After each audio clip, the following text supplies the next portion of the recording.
I appreciate this invitation and this opportunity very much. First time visiting the Biostat group here, and I look forward to your engagement in this topic. I would welcome questions as we go along rather than at the end if you see something that you'd like to comment on.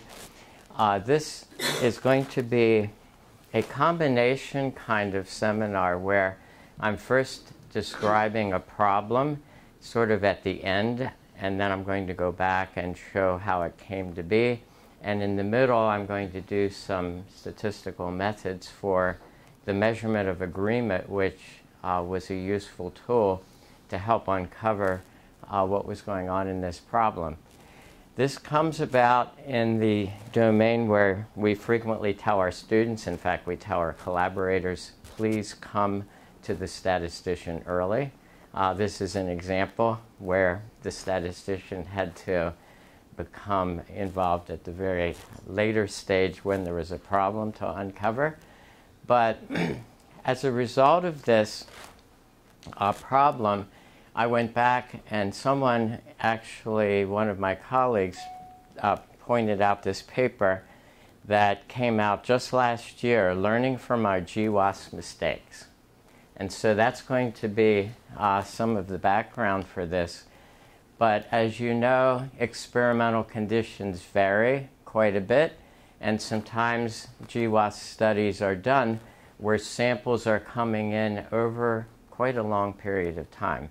This example happens to be the Crick study with several of my colleagues here from the Miami project working with the Crick network, the chronic renal insufficiency one, in which samples were arriving at the lab and were being plated and were being sent off for the IBC chip work to be done. And over the course of time, different samples kept coming in. So you have the problems potentially of platform differences, batch effects, and genotyping plate effects. In addition to that, the primary outcome can be confounded by the process, and one of the things they point out in this article is sometimes the cases are all plated and then the controls come in later, and they're plated separately. And so you end up with all these various sources of variability, time effects, platform batch, and plate effects that are totally confounded with your primary case control comparison. And then to make matters even more interesting, if you have manifest well misalignments, as we did, you end up with identity misalignment problems to try to uncover and figure out whether they can be reconciled or not. So this was an example that, having suffered through it for the last couple of years, I went back and decided, well, what can we learn from the farmers? And basically, as you know, lots of statistics was developed in the early days in agriculture. And split plot designs were quite common to deal with the fact that if you have a field out there and the field has varying altitude, and when it rains, the rain collects in one corner of the field, sometimes in ways that totally change what's happening in that part of the field. So in fact, there's a whole area, the statisticians in the audience are very familiar with split plot versus whole plot. So I decided, let's take some of the things we know about split plot, whole plot designs and say, what might we want to do in genotyping studies if we came and started collaborating with the investigators at the beginning rather than at the end. So issues of replicating the primary design on each genotyping plate comes to mind. Now I realize logistics and the sequence of the study may not always allow that, but at least put that on the table at the beginning and say, could that possibly be done? Can you cross-classify the primary outcome of interest and also make sure the gender, race, ethnicity distribution is equally represented across the plates? And then can you allocate the specimens proportional to the cross-classification of the factors in the GWAS study? Now, all of these issues are sort of design 101 kind of thing. And frequently, my experience is laboratory processes are done independent of being involved with design considerations. But if you would do that, the motivating example I'm going to show you, I don't know if you're on this picture, Miles, or not, but this was one of our many steering committee meetings. These are the CRIC co-investigators and my colleagues at Penn who were involved in various stages of what I'm going to show you. I wanted to make sure and recognize right up front that this took a team effort to, at various stages, uncover what the problems were. But let me tell you just a little bit about the study first.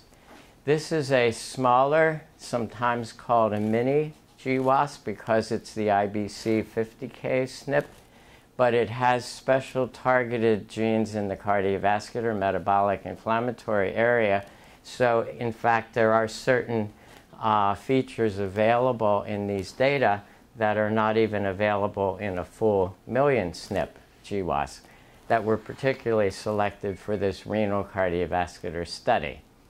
The second thing is you can see it's a rather large sample size, 3,668, that had genetic consent. As a result, it took 47 genotyping plates to conduct this study. And with some of the stat genetics people working with us, the first set of steps, I'm just going to quickly tell you what happened. Call rates had to be at least 97.5%. Cryptic relatedness was assessed in the standard way, and using PCA, they were able to identify several of the race ethnicity subgroups.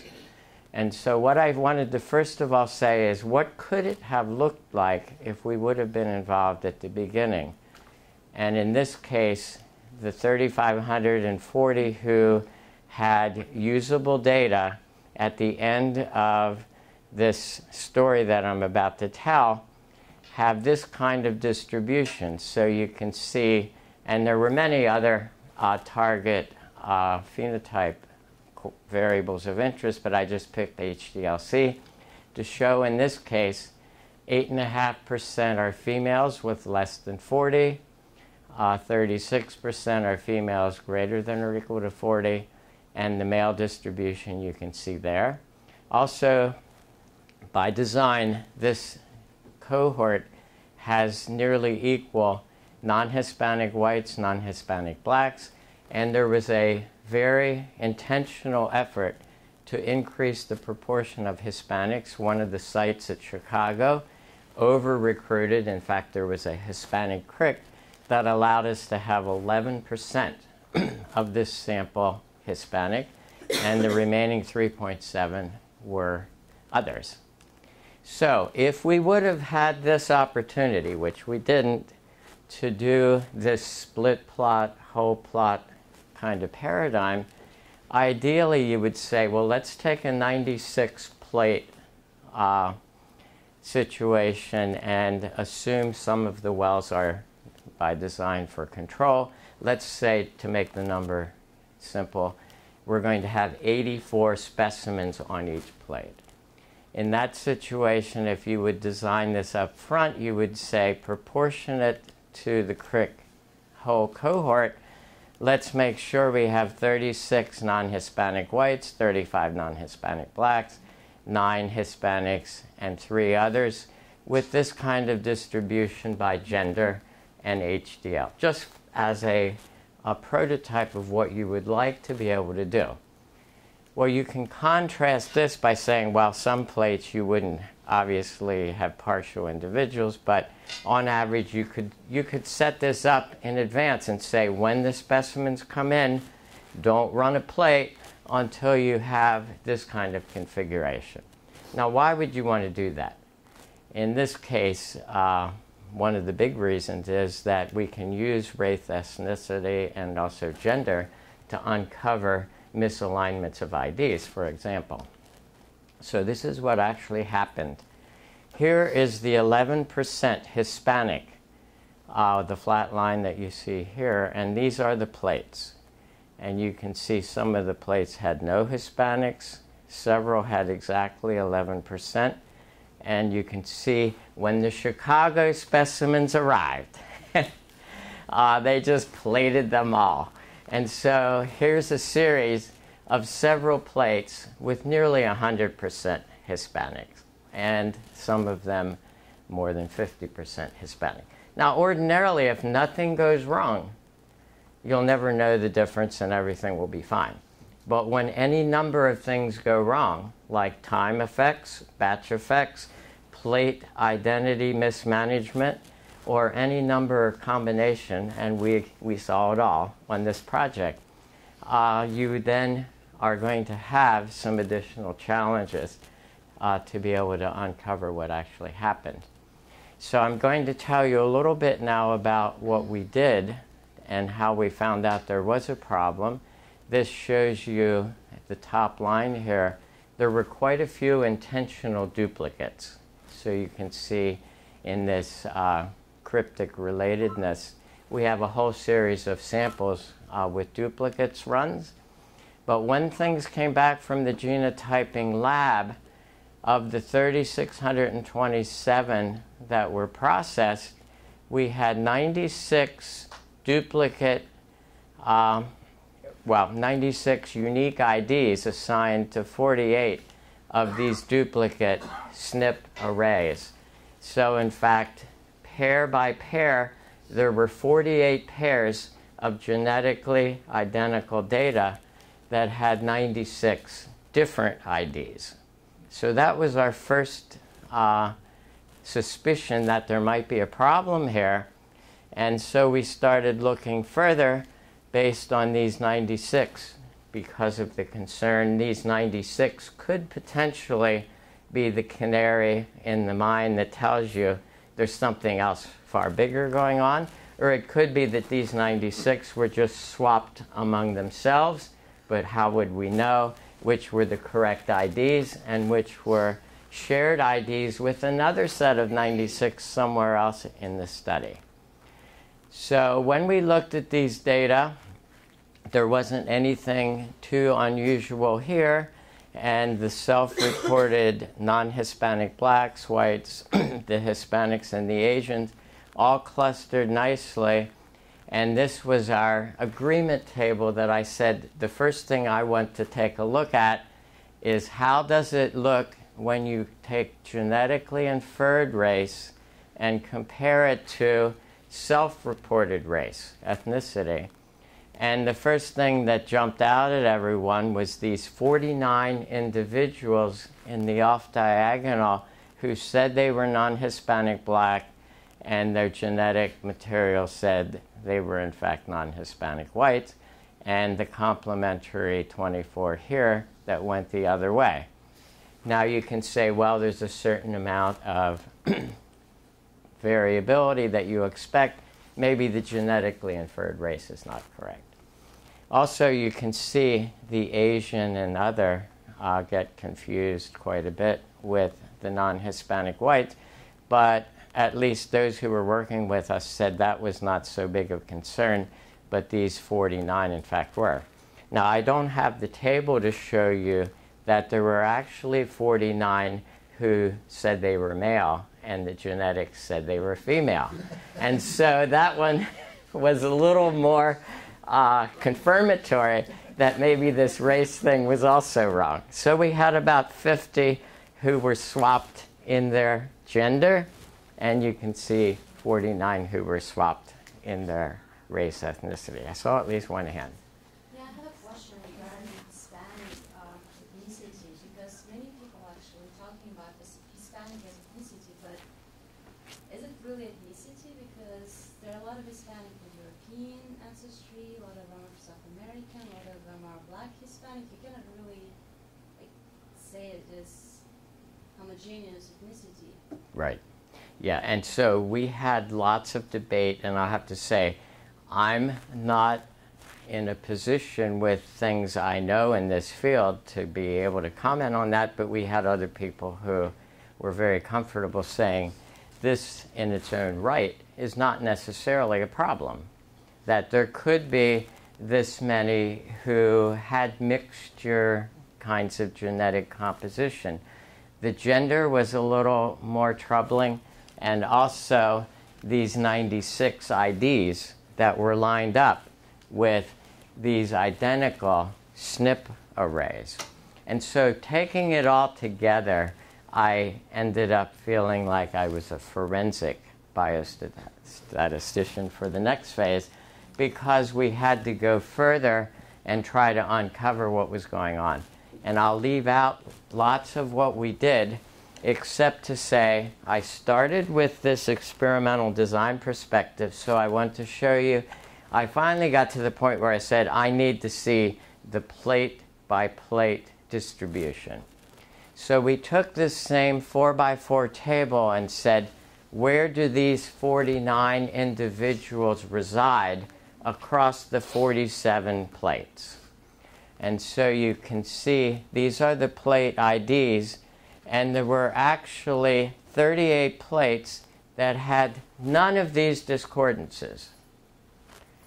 There were several plates that had just a few random, 2, 1, and so on. But notice plate 14, 22 of these 49 were on that one plate. That's highly suspicious. 12 of them were on one other plate. So months of silence from the lab where we couldn't figure out what was going on. Finally, the investigator came in and he was showing us the manifest for plate number 14, how it had gotten turned around and flipped the other way. And if they did those two permutations, things started lining up. So we at least were onto something. And I won't bore you with all the details, but just randomly you'd expect only one of these discordances per plate if it was truly random. So I wanted to take a little break in this story and go through a few things on measures of agreement that I think are useful in this kind of setting, and then we'll come back to the story for the last part. So there's two different kinds of distribution agreement of interest in these kinds of problems, and I'd just like to review those. Some of you, this will be old hat, others may not have seen some of this material, so I thought it would be useful. On average, across whether continuous or categorical data, the question of whether you have agreement in distribution is very different than the question of whether you agree on the same subjects. And this is actually a good example to illustrate what I mean by agreement in distribution versus agreement within subjects. And so I wanted to point to some of the software now, both in R and SAS, in which these agreement charts are being done just naturally when you run the software. But I wanted to give a quick example here to show this notion of concordance and agreement in margin compared to agreement on individuals. And what I'm showing here in this slide is two different estimating equations for GFR. We have the MDRD equation on the x-axis and the new Crick equation on the y-axis. And this Crick equation was developed intentionally to improve the prediction because the original prediction does not include Hispanics. It also did not include some of the other heterogeneity that we have in Crick in terms of the condition itself. And so you can see the overall slope difference is 16% higher. But the important thing is not only to notice what happens with certain individuals that are moved in one whole region to another. If you're familiar with GFR, there's basically 4 clinical stages of 90 or above, 60 to 90, 30 to 60, or less than 30. And you can see that in the marginal distribution, it moves quite a few people into the normal range from something 60 or less. So in fact, 8 individuals under the one equation shifts to 53 under the other. But similarly, in the other end of the distribution, it's also moving. In this case, 764 becomes 799. So in fact, it's not just shifting the distribution, but the prediction equation itself is moving individuals selectively based on the underlying covariates. And you find that in the margins, you now have almost 1.5% in the normal range above 90, whereas we had only 0.2 under the old equation. And similarly, things are being shifted around. This is what we mean by agreement in the marginal distribution, but not necessarily knowing which person is which in either case. On the other hand, on the main diagonal of the table, you can see agreement on the same individuals. And the green zone, you can see those who are being shifted down, and in the red zone, those who are being shifted up, in which they had been stage 3 and they're now shifted to stage 4. In this case, had been 0 to 1 being shifted to stage 2. So now we're able to show what's happening to individuals with inside this kind of agreement table compared to the margins of the table, in which you get the overall distribution and how well these two equations agree with each other in the margin. So now we're going to come back to our genetic data. And the first thing that you look at, and this is the standard agreement chart that's now available in SAS. If you say /agree in Proc-Freq, you'll get this automatically. But notice that if you were presented with these data at first, you'd say, there's not a problem here at all. 43% in category 1, this is non-Hispanic white, 43.7, 42, 42, 11% Hispanics, 10.6. So it looks like these dark squares, which are filling out those who are in the same cell, just have a tiny little margin of disagreement here, and even less margin of disagreement here. And if you do the standard kappa statistic, many people would be quite excited if the area of measurement that they're dealing with is a 0.92 kappa. So what I'd like to posit here is that this marginal agreement and also this kappa, in both cases, are hiding what's really going on with this plate misalignment problem. And that's what I'd like to spend the rest of the time dealing with. Now, in general, in terms of what methods do you use to compare distributions, everyone's familiar with the paired T correlated means. For categorical data, it's McNamara, Cochran's, Medansky's Q, Friedman's chi-square if you have ranks, and generalized Mantle Hensel tests. I'm going to illustrate that with these data. Then with respect to reliability, there's kappa and weighted kappa, ICCs, and a number of things, including for continuous data, generalizations, concordance. So now what I'd like to show is how we can take these methods and start uncovering what's going on with these data. So in a framework where we have 3 levels of sources of variability, at the top level, if you have a clinical, multi-center clinical trial, I indexes clinics, J indexes subjects, K indexes raters. In our case, the clinic is going to be the genotyping plate. So we have 47 of these plates. We have subjects on each plate, and the 2 raters are going to be the patient's self-report of race, ethnicity, and the other rater is going to be the genotyping classification of their race, ethnicity. And this shows you an example of data not from the genotyping, but a multiple sclerosis example that shows really bad agreement. The margins are quite different, as well as the agreement on the main diagonal is quite poor.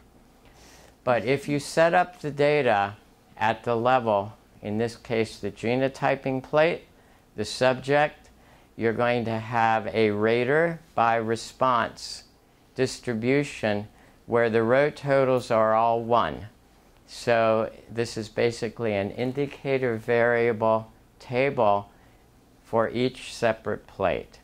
And if you set that up, the null hypothesis of interchangeability and the underlying multiple hypergeometric model, where the sample sizes are either 1 or 0 for every cell, if you do a generalized Mantle Hensel across those 1s and 0s, and you add the observed minus expected, you add up the variances, you end up with a test statistic for marginal homogeneity. So here we go. I'm going to show you the genetic distribution, the 43%, 42%, 10%, and 3.8% for the 4 categories of race, non-Hispanic, white, black, Hispanics, and others, and then compare it to the marginal distribution where the IDs are misaligned, and then the marginal distribution where we had the good fortune, and I'll skip that whole year of work, in which the NIH actually funded, in their bigger plan, the Broad Institute did the full GWAS on these same individuals. And as step 1, they agreed to fingerprint everyone and tell us the correct IDs. And so we were able to realign. I'll show you in the last part of this talk, there were actually more than 3% of them that had the wrong IDs. And they were clustered on the plates as we had discovered, although we couldn't confirm it until we had the Broad realigned IDs. But what I'm going to show you here is these marginal distributions are so nearly identical.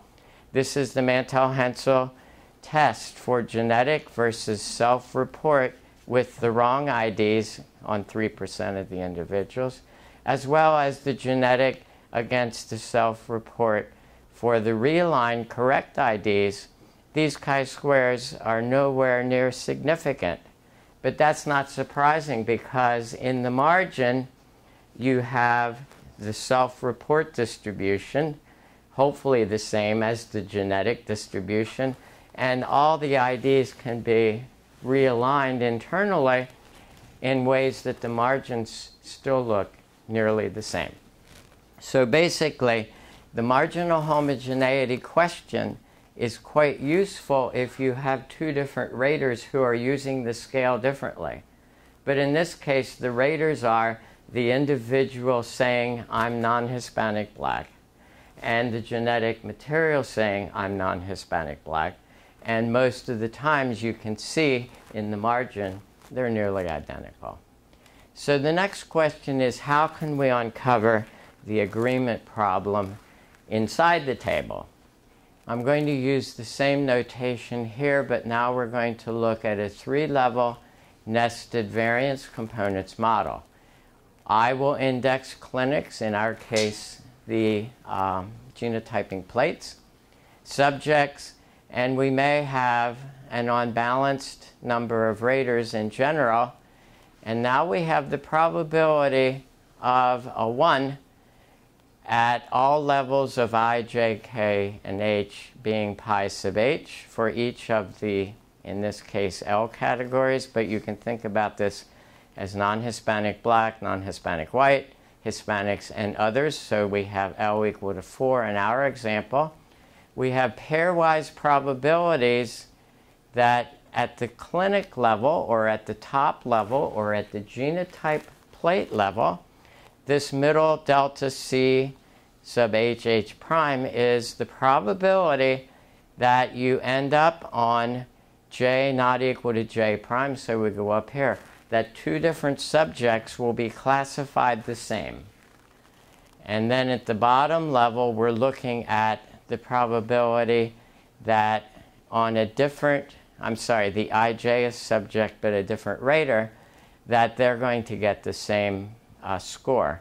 So in fact, the delta S is at the subject level, the delta C is at the clinic level, and this is going to be a pairwise probability that you end up with the 2 being classified to be a 1 at each of these 2 levels.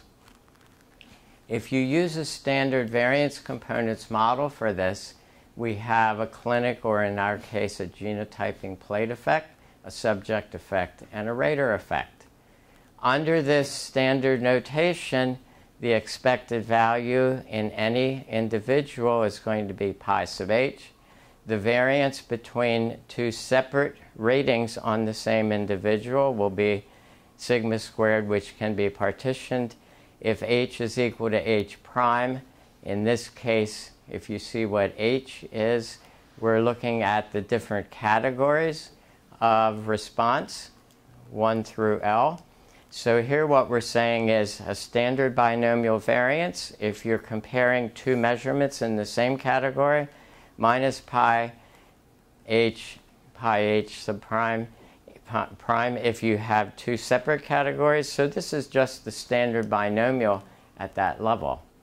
But now we have a variance components nesting within that at the clinic effect, the subject effect, and the rater effect.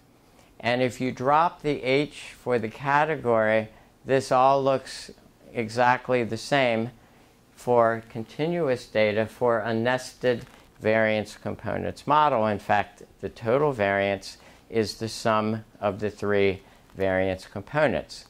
But it turns out because of the categorical structure, you end up with intra-class correlation coefficients at the 2 levels. At the clinic level, you have a variance component C divided by the sum of the 3 variance components. This tells you how likely it is in the same clinic that individuals with different ratings are going to be correlated with each other. Similarly, if you add in a weighted fashion across the L categories, you can get a weighted estimator. This is like a weighted kappa across the 4 categories that has similar kinds of structure that you see for the individual categories. In addition to this, we have at the subject level the likelihood that 2 raters on the same subject are going to agree with each other. And we now have sigma squared C plus sigma squared S divided by the same denominator, the same weighted estimator in form across the L categories. What this allows us to do is to use standard mean square estimators and get sigma squared C at the clinic level, sigma squared S at the patient level, sigma squared R at the rater level, which is the error term. And with unbalanced structure, you end up with the standard mean square expected values. And so I'm going to leave the methods at that point and now return back to the data. What this allows us to do, though, is at each of the different categories, we can talk about the reliability coefficient, not like a kappa across the 4 categories, but this is like a kappa for each separate category, which is critical for these kinds of studies. So here's what happened with the data.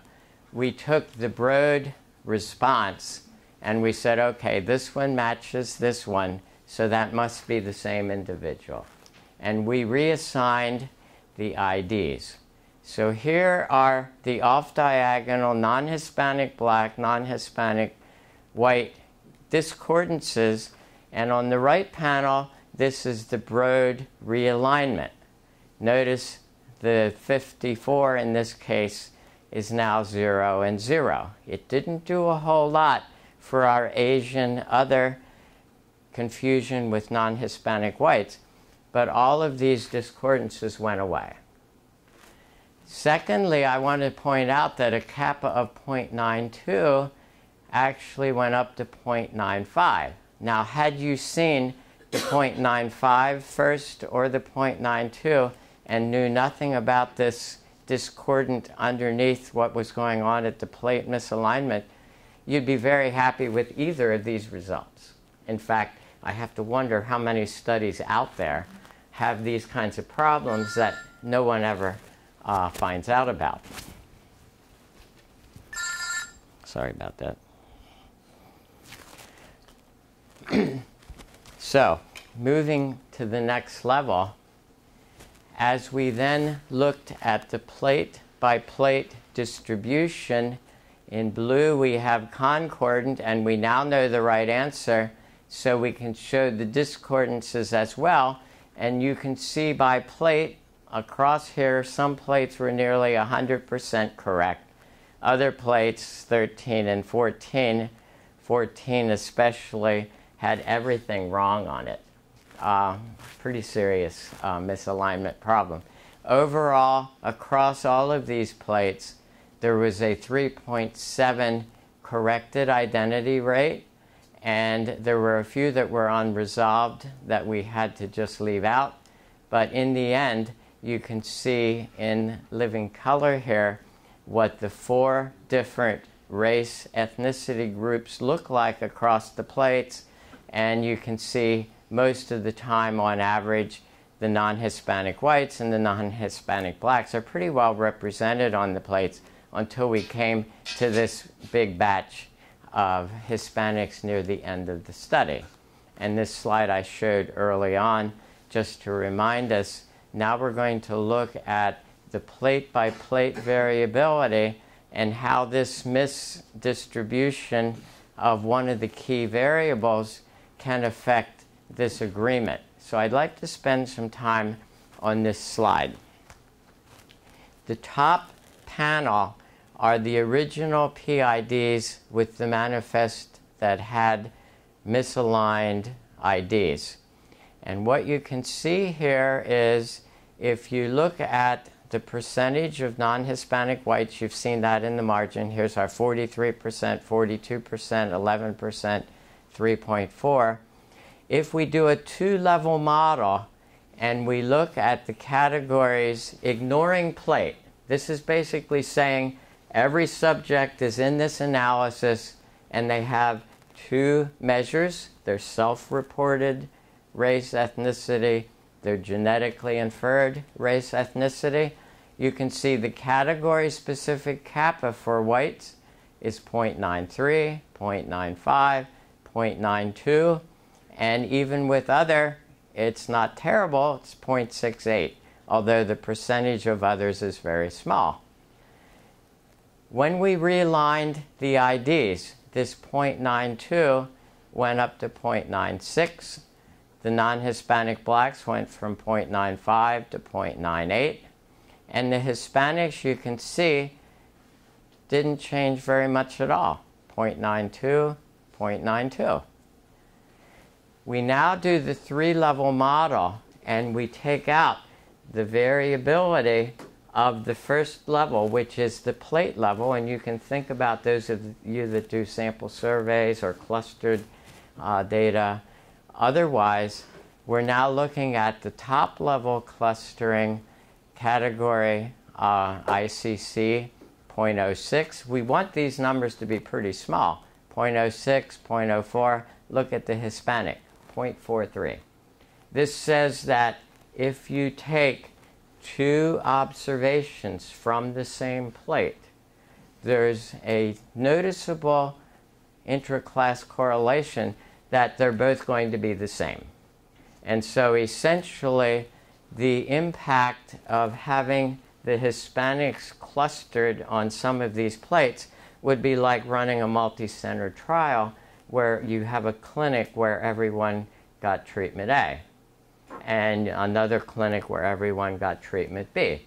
And obviously, if that happens too often, you're basically influencing the overall reliability by having a lot of reliability at the top level as opposed to at the level where you really care about it. So in this case, what I wanted to point out is that with a 3-level variance components model, doing a category-specific ICC, we're able to identify that the Hispanic category, unlike the others, has a very high intra-class correlation for the likelihood at the top level of the design, in this case the genotyping plate, that you're going to have multiple individuals classified the same. Now obviously the methods that we're using here still allow us to capture the fact that we do have a high level of agreement overall, but the category specific in this case allows you to show there's something unusual going on due to this Hispanic clustering on the plates. So in terms of lessons learned, I wanted to cover several threats and also several remedies. Clearly the threats are that experimental conditions vary by time, and a study like Crick, where the specimens are coming in over many months, you can't design up front all the control that you would like, even if you were working closely with the lab. But at least this is a lesson to say, if you're able to, certainly to be able to structure things at the level of platform, batch, and genotyping plate, it'd be really valuable if you can. Confounding of the outcome of interest with the experimental order, and then the worst of all possible cases where you get the manifest turned around and you have misalignment of IDs. The remedy I'm going to propose is that try to block at the plate level whenever possible, cross-classify a primary outcome with gender and race ethnicity, so if something goes wrong, you're able to use these kinds of agreement measures with gender, race, and ethnicity and isolate the problem if in fact it's at a few of the genotyping plates. So back to the ideal design, this was the layout that I think would have been useful if we could have done it. And the three-level category-specific reliability does allow you to focus all the attention at the category level and also have the genotyping plate effect be visible if there is a statistical problem that can be brought to bear on resolving what turned out to be a technical process issue. I'd like to also say that statistical sciences are critical not only for biomedical discoveries, but evaluating the quality of the underlying data in supporting the findings. And this is like preaching to the choir, I'm sure. But in fact, using these methods to uncover whether the data are even credible, I think is an important role for statisticians in these scientific discovery areas. Stratified designs with plate-specific blocking, as well as taking seriously the rigor of data quality rather than just putting all the effort into the scientific discovery work, but making sure that you bring to bear the same kind of rigor to the quality of the data before the scientific work proceeds. So I'll stop there.